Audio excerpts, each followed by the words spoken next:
Hello and welcome to FGC Philosophy. My name is Tavian the Philosopher Napier, and this is where we're going to level up inside and outside the virtual arena.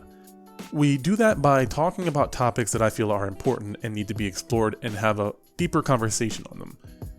I use my experience as a former game developer, as a life coach, as a competitor commentator, and many other jobs in the gaming industry, and just in general by talking about those topics, using that experience, and helping us all level up inside and outside the virtual arena.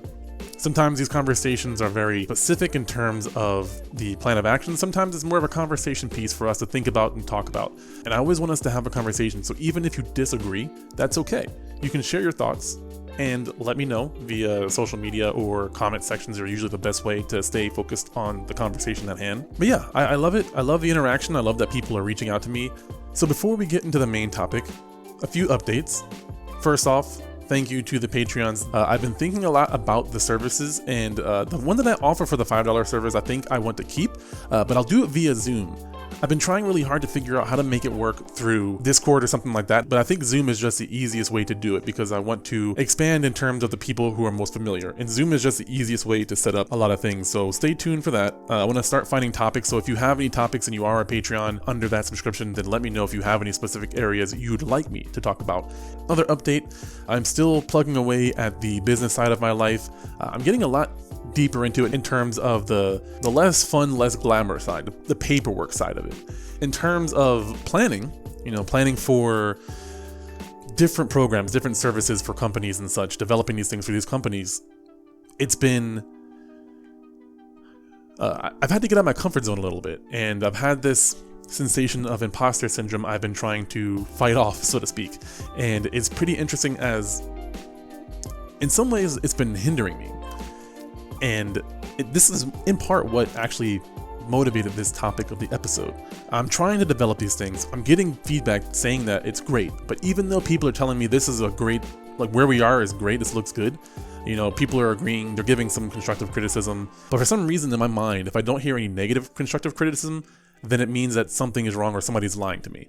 I'm not saying that's true, but I'm explaining that sometimes we think these things, they're absolutely true when they may very well not be at all. In terms of like imposter syndrome, that's usually how it works in my head. I've convinced myself that even when I get positive feedback, there's still something wrong. And I've talked about the lazy perfectionist before. You can check out the video if you're interested in that. But the short version is sometimes we don't make the progress we need to because we have such high expectations of ourselves. We don't ever actually start, or we don't put 100% effort into it and we kind of dial it back so that if we do fail, it hurts a little bit less. So as such, I started asking myself, why is personal development even important? Why is personal growth important? Well, that's what I'm going to try to talk about today.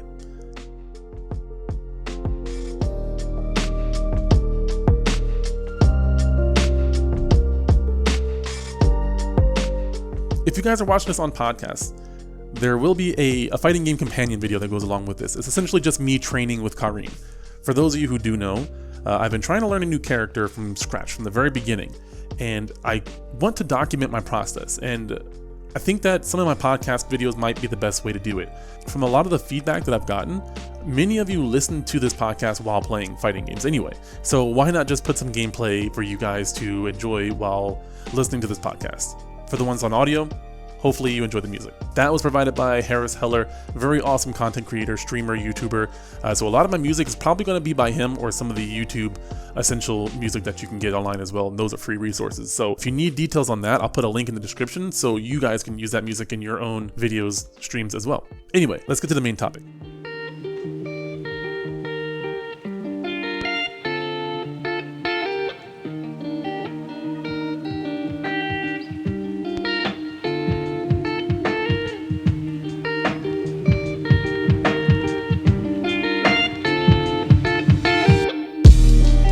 Okay, so why is personal development or personal growth even important? Why does it matter, right? There's a ton of different reasons, and I'm not going to go through all of them today, but I wanted to talk about the ones that came top of mind to me. When I thought about it, when I meditated on this, which ones are the ones that came up for me? And so I'm going to share the most relevant ones, and we'll just go from there. So the first one is you're able to gain confidence in yourself and your abilities.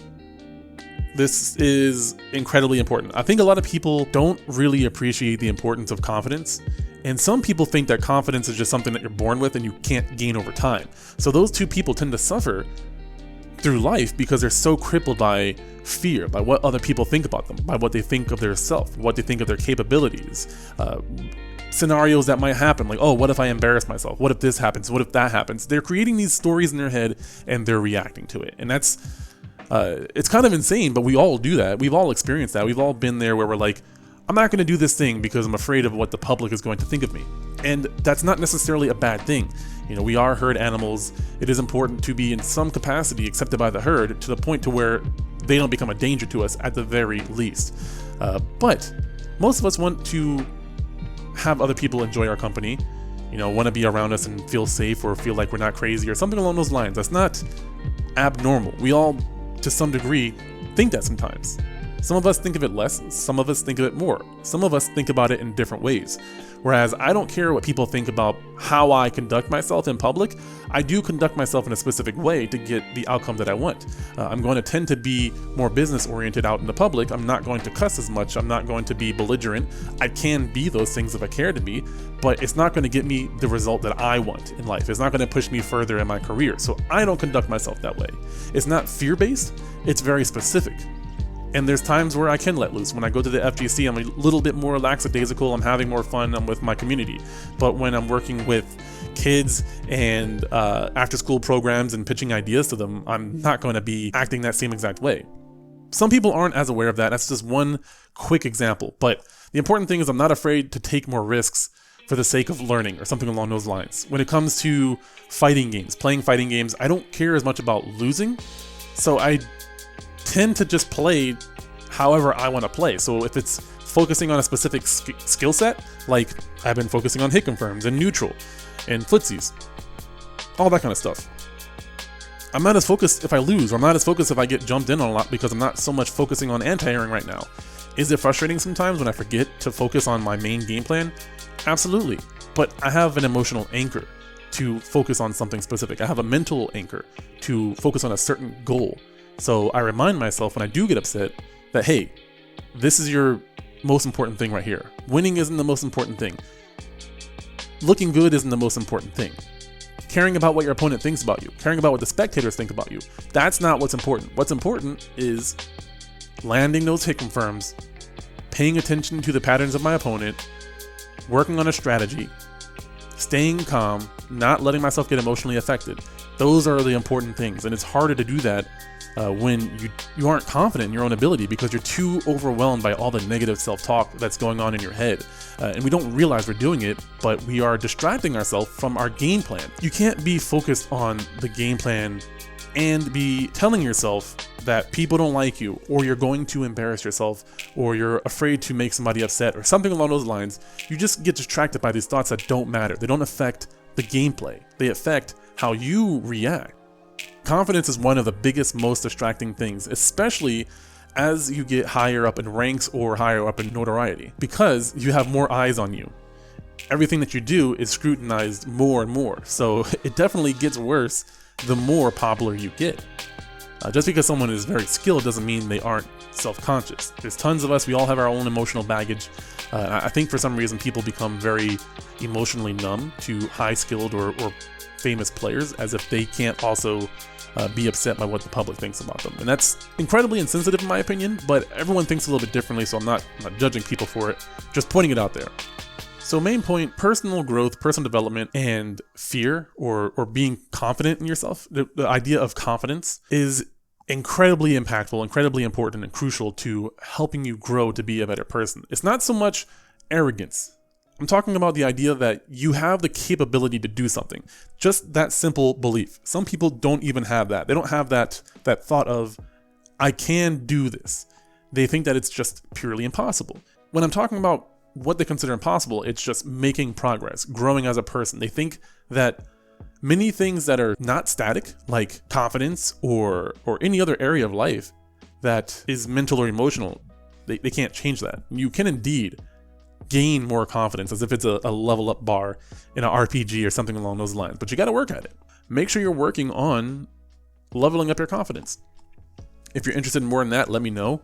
Maybe I'll make another video again on that. I think I have some, if I have links, I'm pretty sure I did a podcast or two on that. So I'll link to something more specific in terms of confidence. But moving on, the next area is you are more disciplined. And I mean discipline in the sense of being able to do things repetitively to the point to where it becomes a habit. And in important areas like your health.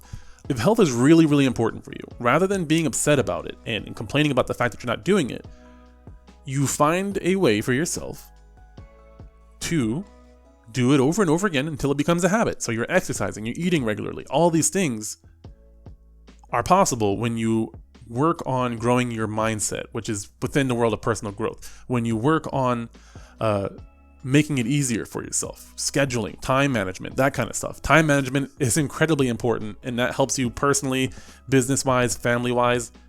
Super important. And you can't really manage your time if you aren't being disciplined with it. Are you checking your calendar every day before you really get into doing a bunch of stuff? Are you planning out your day or your week? Are you thinking about what other people might need or what you might need from other people? How soon do you need it? The deadlines.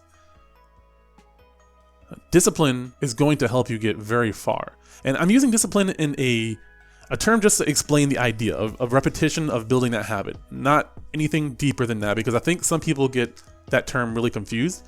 And so I just want to explain how I'm using it when I say the word discipline. If you use it differently, that's fine. Just want to clarify that just so that communication can happen a little smoother. But basically you can see the benefits in competing, in family, in health, in hobbies, whatever it is, in your job.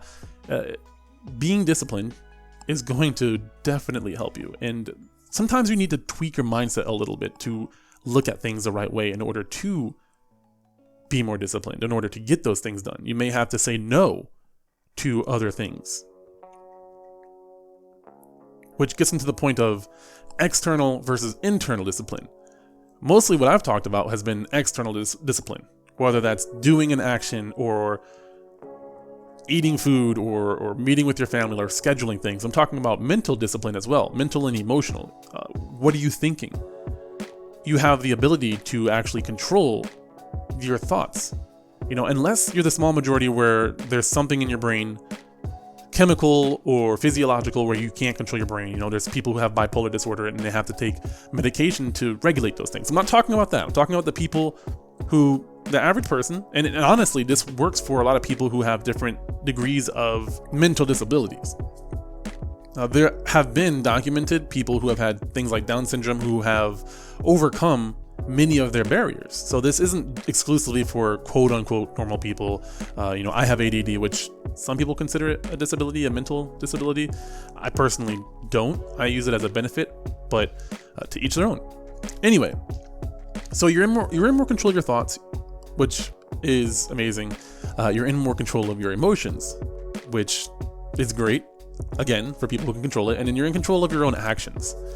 If you heard me during one of my podcasts before, you probably already know the saying that I'm going to say, and that's your thoughts lead to your emotions and your emotions lead to your actions. No surprise there. But the key thing is that starting from controlling what you think and dictating what you think in any given moment, or as much as possible. Nobody's perfect. Times you're going to slip up. I definitely do. I have a almost 2-year-old at home, and sometimes he does things like yelling, screaming at the top of his lungs at my cat, and I have to stop and center myself and things of that nature. So I'm not saying that you're just completely impervious to any negative thought that may hit you.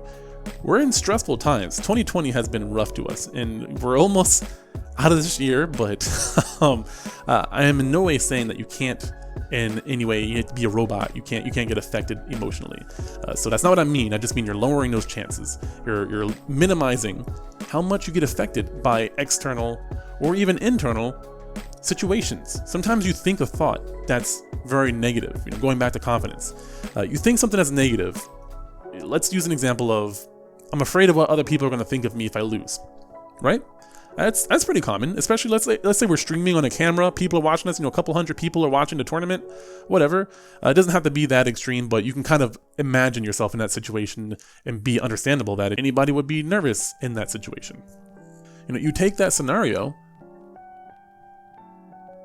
and you start to think, you're sitting down, You're getting ready to play a match, and you're nervous because you're worried about what if you make a mistake on camera, what if you drop your combo, what if you lose, what if you get so tilted that you like spike your controller on camera or something like that, and you're the next guy on the highlight reel, whatever it may be.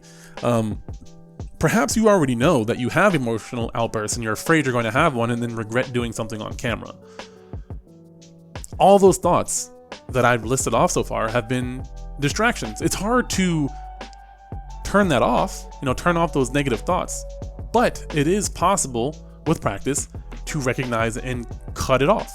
And the sooner you recognize that you're thinking these thoughts, the sooner you can start to not participate in them. And by participate, I mean that you're not creating a scenario and then being emotionally affected. How many of you, maybe in high school and grade school, where you thought about somebody and you thought about something that they did or something that they might do in the future? You just thought about it. You're like, oh man, this person did this thing, and you start getting mad at them. It could be a family member. You're like, this person is going to do this thing. I'm certain they're going to do it, and I'm going to react just like how I'm feeling right now. How many of you have done that in your head and felt that emotion so real as if it was actually happening? You create a scenario in your head where you react as if it's real. Your body doesn't know the difference. It's reacting that same way. And there's a lot of scientific reasons as to why that's bad. The main thing is you release a hormone called cortisol, which in small doses isn't a bad thing, but over time it can be a very bad thing. So if you're doing this over and over again, now you have a motivator to stop doing that. When you're creating scenarios in your head about people, when you're getting emotionally affected by things that aren't real, you are releasing chemicals into your body that are not good in long-term doses. So more fun facts for you. There's your motivation. But yeah, seriously, it is possible to be like, you have to have your own practice. I'll give you one of my examples of what I do. Sometimes if I notice it, I may just close my eyes or even not close my eyes and just kind of, how do I call this? Unfocus my eyes and just start breathing,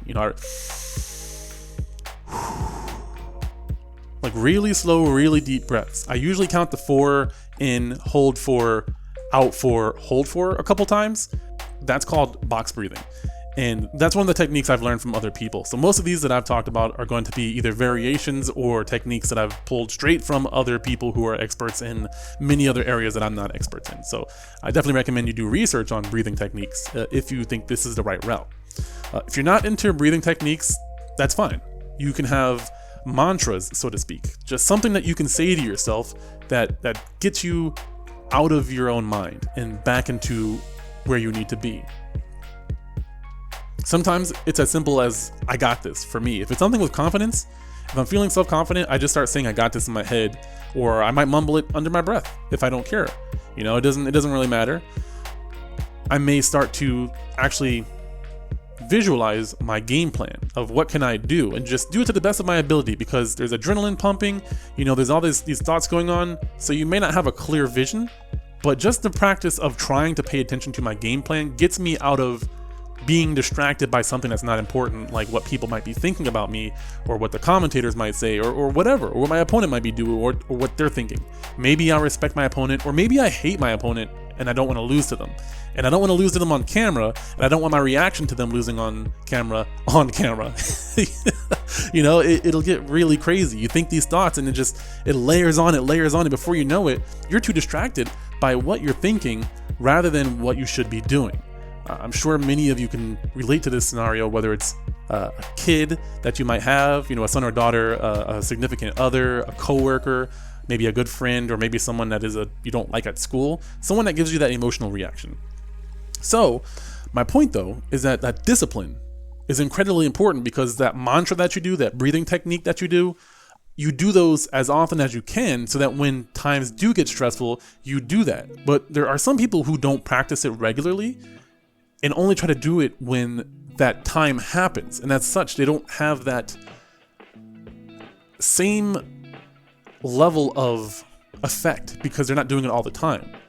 There are certain thought patterns that you think about after you do this over time. Like, there's certain things that are hard to explain unless you create the muscle memory to do it. And that could be mental muscle memory, or that can be physical muscle memory. Muscle memory? It just varies. If you're learning a skill, like playing the piano, there are definitely times where something just makes way more sense once I master a small skill that relates to it. You're kind of unlocking those branches in your RPG skill tree, so to speak. And it just doesn't make sense until you level up a little bit. And that's the same concept for the mental aspect of us. And a lot of things that coincide with personal development oftentimes gets overlooked in schools. We don't talk about how to discipline our mind. These are more philosophical concepts, but they're also proven. There are certain things that coaches know naturally that help get the effect of people. That's why there's so many great business coaches, life coaches, because they know that this works. And then high paying clients, people who pay millions of dollars for these high skilled coaches, these professional people, the peak performance people, Oprah, tons of basketball players that I can't think of right now because I don't watch sports. I know Usher when he was in his peak, the singer. Like, tons of these people go to people like me and pay like way more money because they understand that their mind needs enrichment. They need to expose themselves to as many productive thoughts as possible, as consistently as possible, because that's part of the discipline. You have to be around it. You get new ideas, you get new inspiration, you're around other people, you make new contacts. It's all just very positive feedback loop. It's like the opposite of a negative feedback loop, where it's just you're around good things or productive things all the time. You're going to have more productivity around you all the time. That could be the people around you. That could be yourself. That could be your ideas, your physique, whatever. And so discipline is incredibly important. And how you go about it, your results may vary. So, I wanted to keep this one a little bit shorter. I did all right, about 20 minutes or so. But I've just been very busy lately, and it's hard to manage a lot of this. So thank you to the people who continue to listen to me and support me. Thank you guys so much. I love that I'm still helping people, and it's amazing to me. And I just want to keep doing that. I want to keep helping others. So make sure you're reaching out to me, support me however you may be able to. I have links down below for any information. I try to leave as many resources as possible, but truly thank you guys so much, and I will keep doing my best to put out these podcasts as often as I can. I've had some ideas on the way. It's just my business and my family are taking precedent right now, and this is not an afterthought. It's still incredibly important to me. It's just sometimes I don't know what to talk about, and it's hard to think about a topic that I want to talk about. So I got to start finding more guests. It's another project I got to keep working on. But nonetheless, thank you guys so much, and I will see you all in the next one.